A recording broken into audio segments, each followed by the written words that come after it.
Good afternoon to all of you.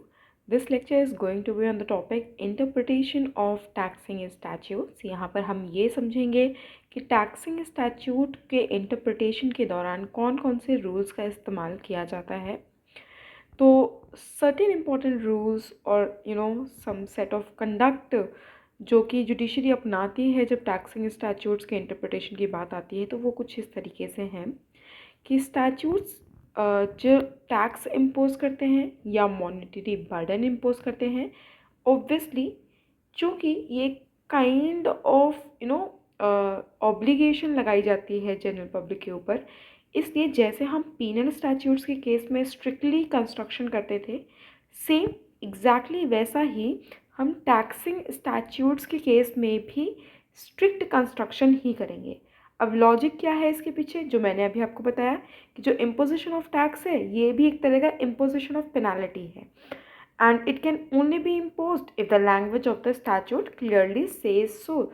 जैसा कि हमने पीनल स्टैट्यूट के केस में देखा कि अगर पीनल स्टैट्यूट क्लियरली स्टेट कर रहा है कि पनिशमेंट देनी है अक्यूज्ड को, only then in that case हम पनिशमेंट इम्पोज करेंगे. अकॉर्डिंगली टैक्सिंग स्टैट्यूट के अंदर भी अगर स्टैट्यूट क्लियरली ये स्टेट कर रहा है कि ऑब्लिगेशन टैक्सिंग ऑब्लिगेशन लगाना है किसी पर्सन पे, तो उस सिचुएशन पे टैक्स ऑब्लिगेशन किसी पर्सन पे डाला जाएगा. अब हम क्वेश्चन ये आता है कि इंटेंशन ऑफ द लेजिस्लेचर कैसे फाइंड आउट करेंगे टैक्सिंग स्टैट्यूट का.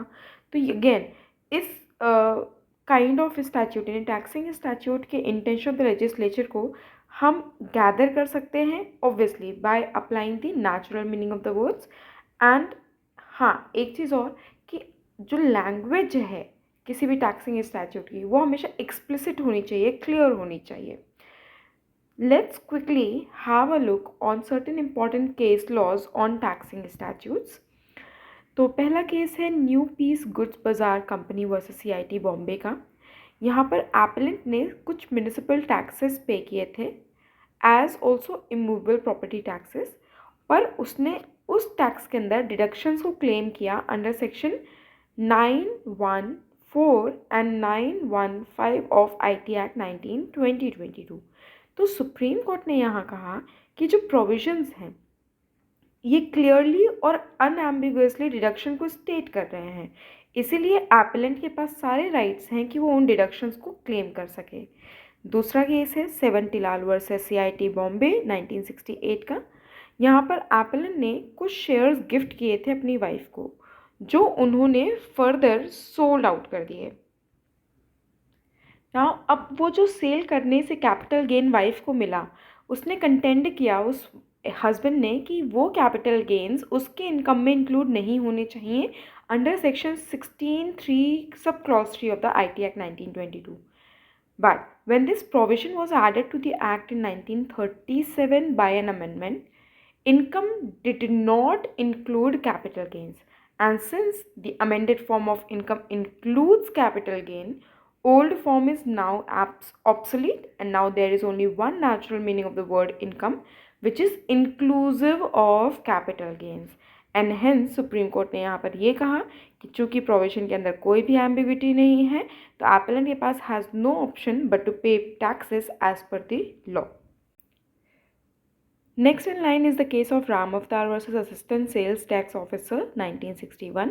ये केस हमने पहले भी डिस्कस किया है. इस केस के अंदर क्वेश्चन ये था जहाँ हमने dictionaries as an external aid के अंदर ये केसेस डिस्कस किए हैं. तो betel leaves as a vegetable was a question कि अगर ये वेजिटेबल की कैटेगरी में फॉल करेगा तो ये टैक्स कैटेगरी से एग्जेम्प्ट हो जाएगा. बट अगेन सुप्रीम कोर्ट ने रिफ्यूज़ किया था टेक्निकल और बोटानिकल कंसिडरेशन देने के लिए. एंड यहाँ पर लेजिस्लेशन ने ये बोला कि when the legislature includes a particular word of everyday uses in a statute, the presumption is that it has been used in its popular sense unless there are compelling reasons for the court to think otherwise. Exactly same is the case of Motipur ज़मींदारी company private limited versus state of Bihar 1962 में, जहाँ पर sugar cane को vegetable की category में डाल के tax exemption मांगा जा रहा था. बट अगेन यहाँ पर भी उन्होंने कहा कि sugar cane would also not fall into the category of vegetable. ये केस हमने डिक्शनरीज वाले लेक्चर के अंदर डिटेल में डिस्कस किए हैं. You can have a look over there. Next in line is the case of Atlas Cycle Industries Limited versus State of Haryana of the year 1972. यहाँ पर था कि किसी म्यूनिसिपैलिटी के अंदर कुछ नए एरियाज़ को इंक्लूड किया गया और a provision extended rules bylaws order direction and powers in these areas also.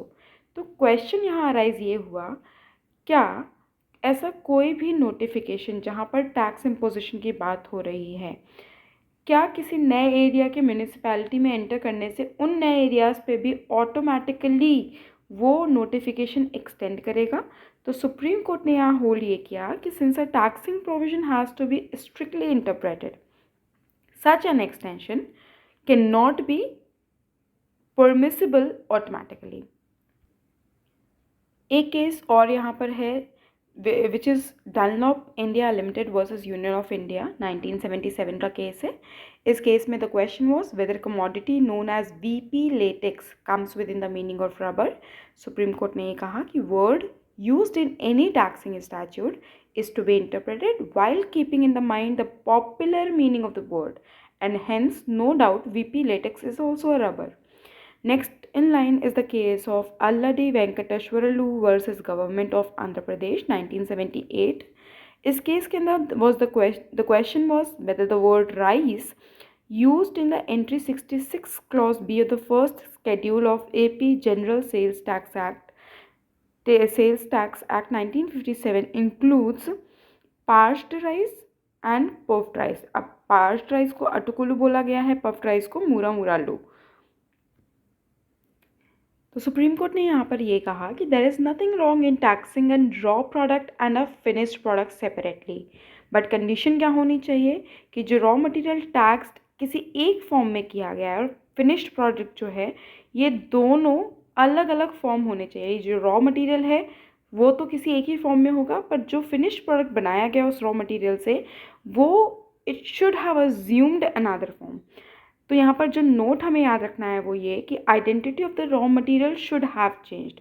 अगर आइडेंटिटी रॉ मटेरियल की नहीं चेंज हो रही है तो हम यहाँ पर डबल टैक्सेशन का प्रोविज़न नहीं अप्लाई कर सकते हैं, इसीलिए नो डबल टैक्सेशन की भी रूल इस्तेमाल की जाती है as a rule of interpretation of taxing statutes.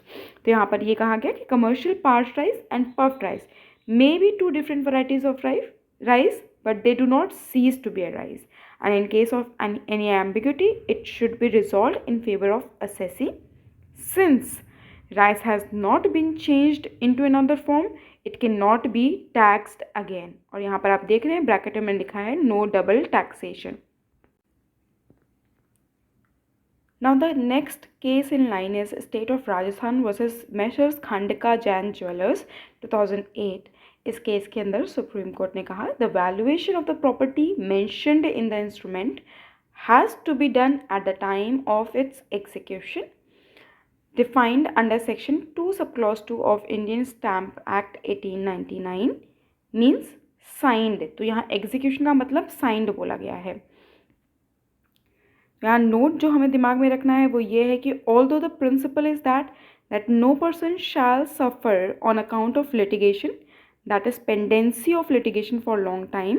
अब ये जो है एक मैगजिम के द्वारा रिप्रेजेंट किया जाता है जो है एक्टस क्यूरिए नेमिनम ग्रेविबिट, that is to say it does not affect the principle that the taxing statute has to be interpreted separately, and hence contingency cannot be taken into account for interpreting a taxing statute.